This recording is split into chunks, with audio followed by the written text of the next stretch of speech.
tenin'Andriamanitra solika vitaiza.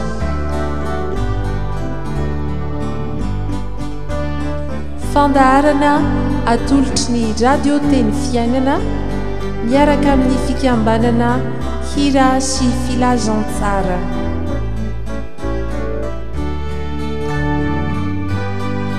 Fitarian-kevitra ho amin'ny fandiniana ny soratra masina isan'andro. Fa tsy menatra ny filazantsara ao fa herin'Andriamanitra ho famonjena izay rehetra mino izany. Ny tenin'Andriamanitra solika vitaiza.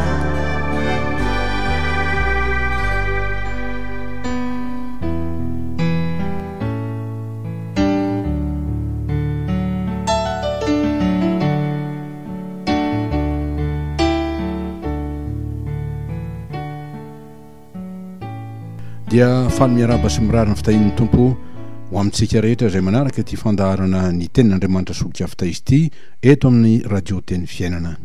Lohahevi-dehibe no nomenantsika nandritra ty herinandro ty araky ny perikiopa dia ny hoe amin'ny anaran'ny tompo Andriamanitra no tompo, Andriamanitra no tompo.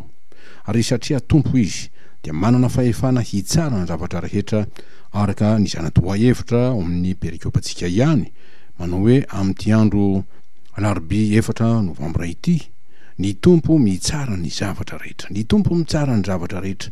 Ary dia amin'izany ho itenena ny tenin'Andriamanitra manao hoe amin'ny anaran'i Jesosy fa tsy misy takona izay tsy ho hita na miafina izay tsy aseho, marika 4:22. Misy mety anontany hoe inona no antony iresahana ny mahatompo ho an'Andriamanitra, ary amin'ny alalan'ny inona sy fomba manao ahoana no isehony izany. Ary raha izany tokoa, izany hoe raha Andriamanitra tokoa no tompo, dia inona no azontsika antenaina avy amin'izany ary manao ahoana ny fiatsika tokony ho ataontsika. Ary indrindra nahoana no hoe ny tompo mitsara ny zavatra rehetra fa tsy mba hoe Andriamanitra miahy ny zavatra rehetra sy ny toy izany.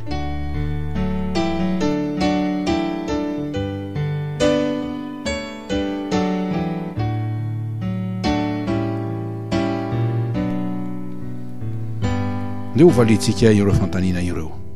Ny voalohany, inona no antony iresahana ny mahatompo an'Andriamanitra? Ny antony iresahana ny mahatompo an'Andriamanitra dia ny hahatonga ny fahafantarantsika bebe kokoa ny herin'ny fanapahany amin'ny mahatompo azy, ka ilazantsika fa ny finoantsika dia miorona mazava amin'ny fahalalana an'Andriamanitra izay inoantsika dia Andriamanitra marina sy Jesosy Kristy izay tompo ny finoana sy mpanefa azy. Ny mahatompo azy dia izy manana hery sy fahefana ary voninahitra. Ny heriny dia izy nahazo rehetra izao. Ny fahefany dia izy tompony izay rehetra ny hoariny ka afaka miahy izany, izany hoe mitsinjo sy mamelona ary miaro izay no ariny raha teo. Ny voninahiny dia ny fisandratany ho ambony hery sy ny fahefana rehetra ary ny anarana hafa rehetra ka anihony fa tsy misy Andriamanitra afa-tsy izy ary izy irery ihany, araka ny Isaia 5:25. Raha ampiarina kosa ny mahatompo ny hery sy ny fahefana azy dia ny azony mamonjy ny olona satria tia ny mpanota hovonjena izy. Ary zava-dehibe isoratsika an'Andriamanitra indrindra izany satria ny hoe mamonjy ny olona dia ny mamela ny helony, mandresy sy mandrava ny asan'ny devoly izay maningotra azy, mamatotra azy, dia mitondra fanafahana ho an'izay rehetra voageja sy ampahoriana ary mitalao nindra fon'Andriamanitra ho an'ny namana sy ny firenena. Raha kapoka dia tanteraka amin'ny asa-pamonjena ataon'Andriamanitra noho ny heriny sy ny fahefany ireo teny voalazan'i Jesosy ny aminy sy ny momba ny asany, manao hoe amin'ny anaran'ny tompo ny fanahin'i Jehovah no mato amiko, satria nanositra hitoroteny sy mahafaly amin'ny malahelo izy, naniraka hitoro fandefasana amin'ny mpifatotra izy sy fampahiratana amin'ny jamba, hanafaka izay nampahoriana, hitory ny taonan-kasitrahan'i Jehovah. Araka ny Lika 4:4-20 sy 7:20 izay manondro ny Isaia 2:20 zany. Ary dia teo koa ny teniny tamin'ireo mpianatra Jaona mpanao batisa izay tonga nanontany ny amin'i Jesosy raha izy no Mesian'Andriamanitra izay tonga, ka hoy valin'ny tompo azy, mandehana ianareo ka ambara ho amin'i Jaona izao renareo sy hitanareo izao mahiratra ny jamba ary afaka ny mandringa, diovina ny boka ary malady ny marenina, atsangana ny maty ary ny malahelo dia hitoriana ny filazany tsara ary sambatra izay tsy ho tafitoina noho ny amiko. Mateo 12:4 ka hatramin'ny 4 izany. Dia mazava fa Jesosy tokoa no ilay Mesy nandrasana hitondra ny famonjena, tsy ho an'ny firenena Israely ihany fa ho an'izao tontolo izao koa, fa izy no mpamonjy izao tontolo izao.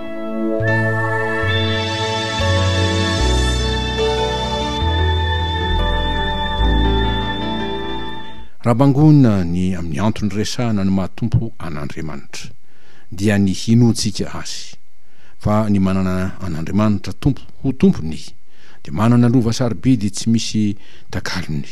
Araka ny tonkiram-panao salamo manao hoe sambatra ny firenena izay manana an Jehovah ho Andriamaniny dia ny olona nofidiny ho lovany. Salamo 7:32. Ny fanontaniana faharoa manaraka izany dia ny hoe amin'ny alalan'ny inona sy fomba manam-pahoana no hisehon'ny hery sy ny fahefan'Andriamanitra. Izany dia hita eo amin'ny asany, amin'ny lafiny ankapobe dia ny fahefanana ary zao rehetra izao, miazony zao rehetra izao, mitsara sy manavao izao rehetra izao. Ary amin'ny lafiny manokana dia azontsika tondrona ireo asa sy famantarana izay nataon'i Jesosy ka nampisehony ny heriny sy ny fahefany, izay nahatalanjona ny maro izay nahita azy sy nandre azy. Fa voalaza fa talanjona ny vahoaka no hono ny fampianarany, satria mampianatra azy toy izay manana fahefana izy, fa tsy tahaka ny mpanao ara-dalàna teo amin'ny Mateo 7:7-20 zany. Toraka izany koa ireo mpianana izay natahotra indrindra rehefa avy ny teny mafy ny rivotra izay nampitopatopa ny sambony Jesosy ka nampirobava azy ireo hanao hoe iza mo ity fa ny rivotra sy ny ranomasina aza manaiky azy. Marka 4:7-7 ka hatramin'ny 1:20.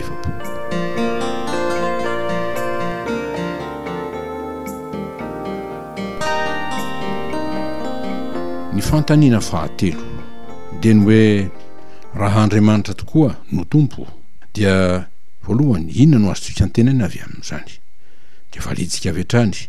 Ny azontsika antenana dia ny zavatra rehetra, satria voasoratra hoe Andriamanitra izay tsy niaro ny zanany lafa natolo ny hamonjy antsika rehetra izy, tsy homeny miaraka amin'ny maimpo-an'akoho ny zavatra rehetra. Hoy Paoly amin'ny Romana 5:2-7. Ary ny faharoa, manao ahoana ny fihetsika tokony ataontsika? Aza ho isan'izay tsy mino fa minoa. Jaona 2:20. Dia ho afaka hiteny zafianao tahaka ny Tomasy ianao hoe tompoko sy Andriamanitro. Jaona 2:20 zany hoe raha dika tompo tokoa ianao Andriamanitra ary manaiky anao ho tompoko aho.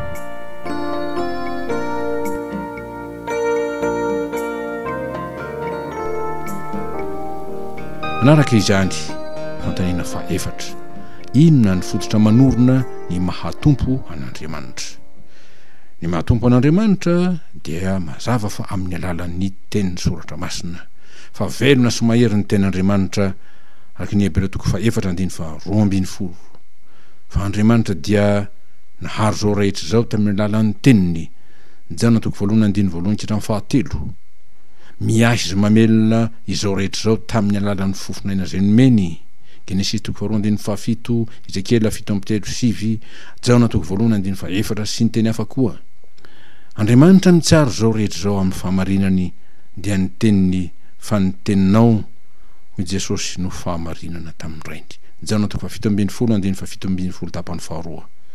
Ary ny farany dia mitondra famonjena ho an'izao tontolo zao ny tenin'Andriamanitra, satria manorina ny finoana ho famonjena. Fa ny oloko marina dia ho velon'ny finoana mihiny Tompo, ary ny finoanao no mahavonjy anao, fa ny finoana dia avy amin'ny teny Kristy. Romana 10:7.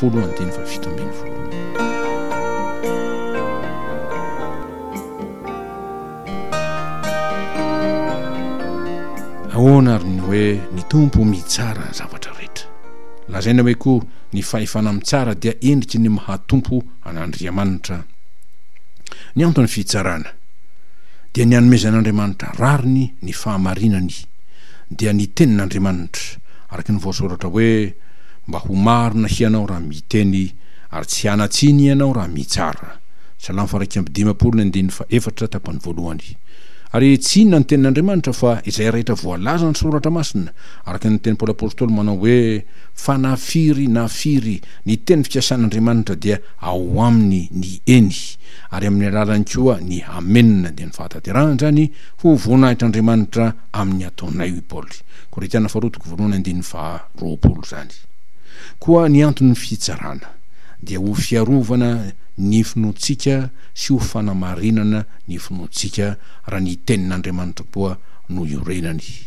Ary tsy inona zany fa ho fanamarinana ny asa-pamonjena izay nataon'Andriamanitra amin'ny alalan'i Jesosy Kristy zanany, ary mbola ataony tsy mitsahatra amin'izay rehetra mitady azy sy miantso ny anarany ka manao hoe Tompo vonjeo izahay, na vonjeo aho fa ianao ny tokotry rantolapiko ny famonjeko fa izay miantso ny anarany no ho vonjena.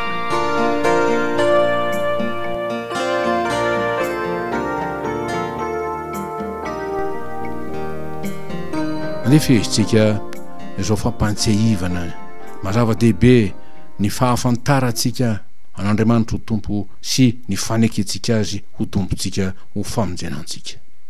Tanteran'Andriamanitra tokoa ny fitsarana ataony amin'ny alalan'i Jesosy Kristy zanany, fa ho Jesosy fa ny fitsarana rehetra dia nomeny ray ny zanaka mba hanajan'ny olona rehetra ny zanaka tahaka ny fanajan'ny ray.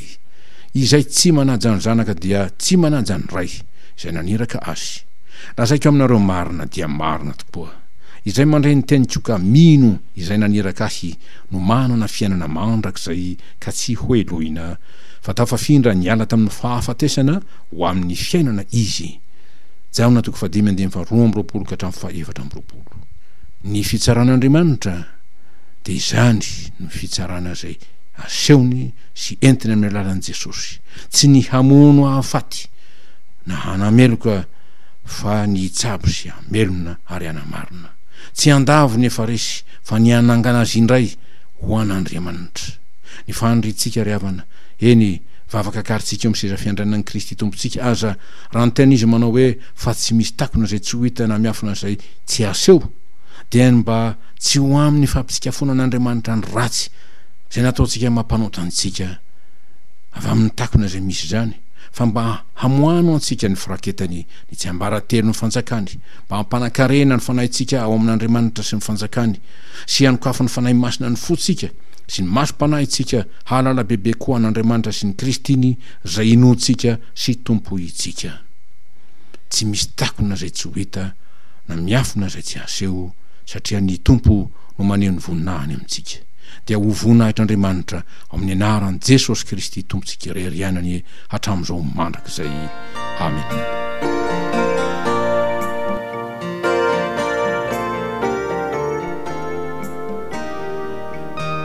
Toniko mihaino ny feoko ary izaho mahalala azy ary izy manaraka ahy. Filazantsarany Jaona 10:7-20. Isika zay tsy mbola mahalala an'Andriamanitra ho tompo kosa dia antsony hiavana aminy, fa hoy Jesosy manana ondry hafa izay tsy amin'ity valy ity aho, ary ireny koa dia tsy maintsy hoentiko ka hiaino ny feoko, ary ho tonga andiny iray izy sady iray ihany ny mpiandry. Jaona 10:20. Koa ho antsika rehetra zay vonina ny andray an'Andriamanitra ho tompo satria tompo tokoa izy, ary ho antsika miaraka amin'izany zay mbola te hanaraka azy, dia ho izy aza matahotra hianao fa efa nanavotra anao aho, efa niantso ny anaranao aho, ahy ianao. Ho vonahitr'Andriamanitra ray amin'ny anaran'i Jesosy Kristy tompo sady mpamonjy. Amen.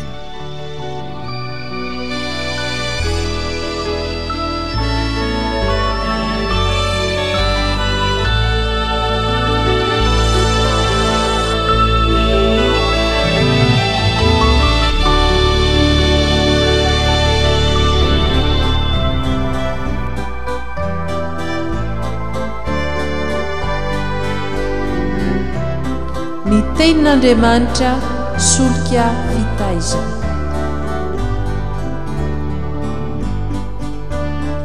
fandaharana atolotry ny radio teny fiainana miaraka amin'ny fikambanana hira sy filazantsara.